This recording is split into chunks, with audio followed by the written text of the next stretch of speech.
Hello there, this is Big Benedict. We're playing Devil May Cry 4 Special Edition on Dante Must Die difficulty. We're going through the campaign without using items and using the two protagonists, Lady and Trish. The latter will come later. What I wanted to talk about right away was the charge levels of the guns. So the guns can be used in the normal fashion, and I'll have to remind myself after this to tell which buttons I've mapped to what commands. But with the standard handguns, what you're going to do is reach certain charge levels, 1, 2, and 3, and it doesn't matter which charge level you get to, but it's going to have the same result, except for it will be more damaging. So with the handguns, when you reach a certain charge level and then release the trigger, it's going to do an ultra shot, just a one-time shot deal, and depending on which charge level you're at, that's the damage efficacy it will have. So, you know, like I said, even if you're at charge level 2, charge level 3, both of them, you release, it's just an ultra blast, and it deals which damage depending on the level. So that's that gun. The shotgun.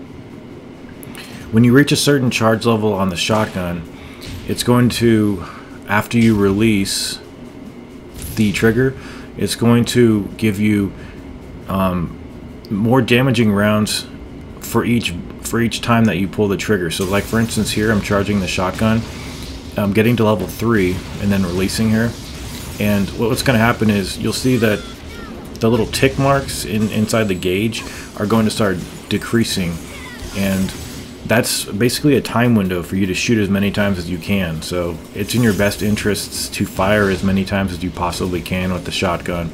And for each level that you try to obtain with the guns, it takes longer to reach it. Particularly with this weapon here, it's the bayonet gun. I don't know if it has some other name, but with that, like I've mentioned before, you have to be grounded and doing the charge, and just like the handguns, it's an ultra blast that you do. And with the bayonet gun, it deals massive damage. It's an incredibly powerful tool to clear rooms, to build style, and to just to kill enemies, like some of the stronger enemies. Even some of the bosses, you'll see incredible amounts of damage fall off their HP gauges. So, what buttons have I mapped to what? Because there are two cycling triggers that they give you. Like cycle left and cycle right are at the respective triggers, like the left trigger and right trigger. But what you want to be playing this game the way you play as Nero, with a charged shotgun. So when you're running around and moving around, you always want to be charging your gun.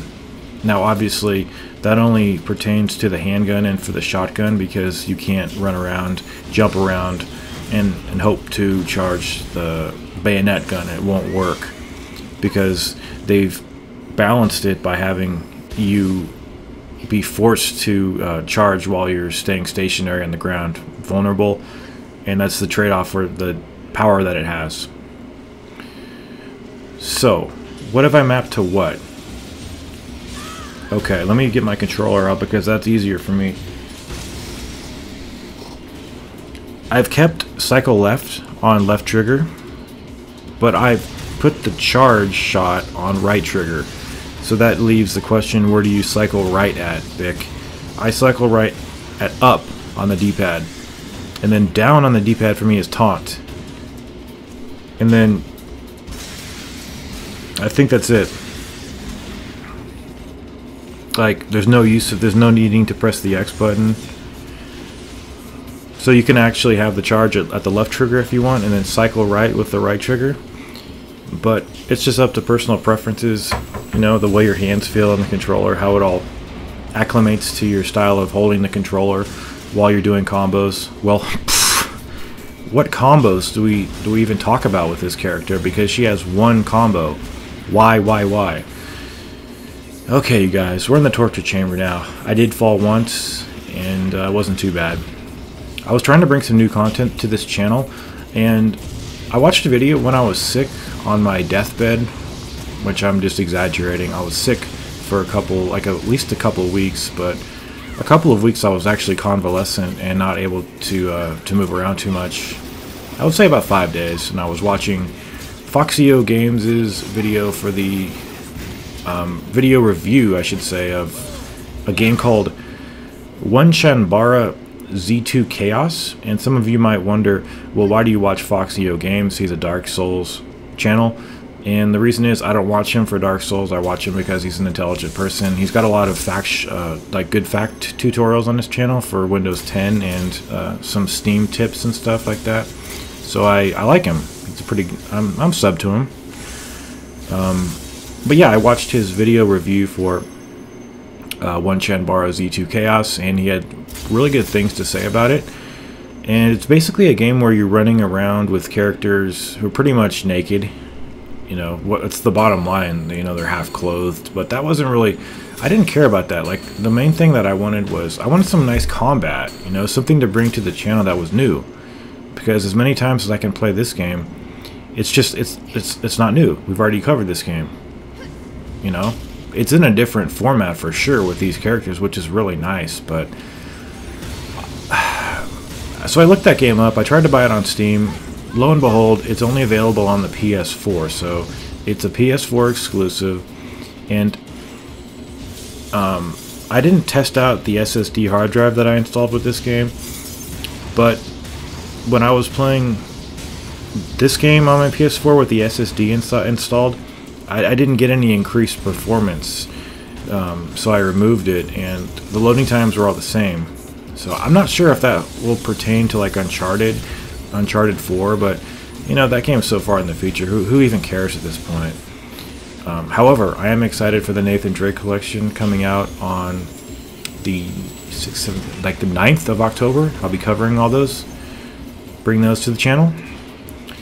But I think his opinion was colored a little bit, Foxio Games, I should say, just because of the fact that he's deep into the Asian culture, and just from what I've seen in some of his Twitter stuff, and I think he has a kind of a bias towards that culture, and maybe was affected too much. And I don't want to say anything slanderous about him in case anybody directs him to this video, but it just seemed like he had kind of a bias for the culture and like the aesthetics of the game. And where I was coming in was I wanted some deep combat like this game. And I just think that his opinion was biased. Only not biased so much that, you know, you can't trust him or anything. You can trust him because it's fun to pass a few hours during that game, because I picked it up and it's now deleted into the ether, and I wish I could have my money back. But the loading times are so incredibly long. Like, to start up, it's like 45-second loading. Just to exit to the main menu, it's 45-second loading. I mean, there are 33 tooltips that you can scroll through on these loading screens. And the game starts out on a casual and medium difficulties, and I've heard that there is a hard and a torture. Is it called torture? Torturous difficulty or something like that. I'm not sure what it is. You'll have to pardon the humidifier in the background too. I have that running. But not only are the loads just unbearably long and make playing really a chore, but I can't speak for any of the higher difficulties, but on that particular game, Onechanbara Z2 Chaos, like, it's only seldom that the enemies attack you, and that's kind of strange that enemies don't even attack you. And some of it is actually that you are getting hit, but you don't really see it because there's no really any animations that you're getting stunned or anything like that. So I tried, you guys. I tried to play something new, and I did. And I gave it a couple of days, and it's just really boring. It's dull, repetitive, and just it's just not good. It's just lousy. It's lousy fucking trash. And I gave it more time than most people would. It just makes me feel like I want to kill myself. And that's not something that one should feel when they're playing a video game. Like, I don't feel like I want to kill myself when I'm playing this game. So I decided to trash that game, since it is trash, and start just playing this again and getting back into this. And like I said before, it's something that needs to be made. Because I promised it originally. And Trish is actually very fun to play. I went through this game on easy just to feel out the campaign, unlock this particular cost. There's dropping the frame rate. That's why I want the frame rate counter on all my videos now, so you could actually see where these drops are.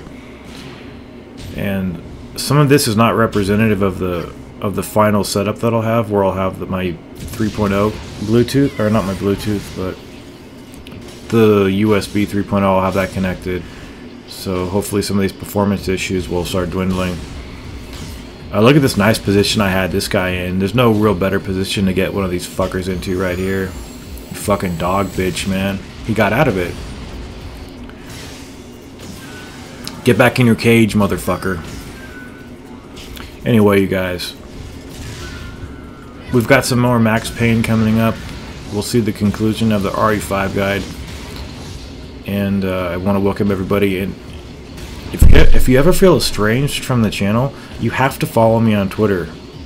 That's the social media site, the only social media site that I go to since I loathe Facebook, and since since Google Plus is going away for good, I hope.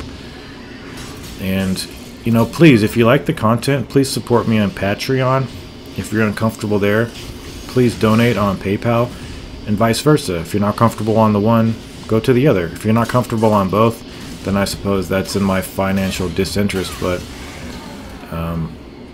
this isn't all about money. This is about having fun, playing great games, but most importantly, playing games, because the game industry has stopped making games for some reason. I'm not sure why. Take care.